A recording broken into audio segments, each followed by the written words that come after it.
Sidang kasus suap RA PBB Muba 2015 dan LKPJ Muba 2014 dengan terdakwa 6 pimpinan fraksi DPRD Muba ditunda.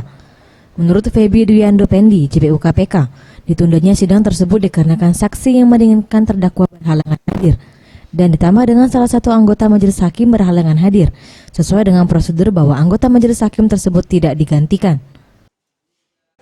Ya, sebenarnya penundaan itu bukan saksi ada tidak hadir, namun salah satu anggota majelis hakim berhalangan hadir dan itu tadi sudah disampaikan bahwa berhalangan hadirnya itu karena ada alasan yang patut kan itu, sehingga sesuai dengan KUHAP memang tidak bisa sembarangan digantikan hakimnya.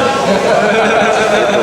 Oleh karena itu daripada nanti akan terjadi permasalahan ya terhadap hukum acara, hakim memundurkan sidangnya minggu depan. Nggak ada masalah. Ini hanya proses beracara sesuai KUHAP. Sidang akan kembali dilanjutkan pekan depan dengan agenda pemeriksaan saksi yang dibawa oleh terdakwa. Faridus Satria, Septiawan Rizky, Serwi, JTV.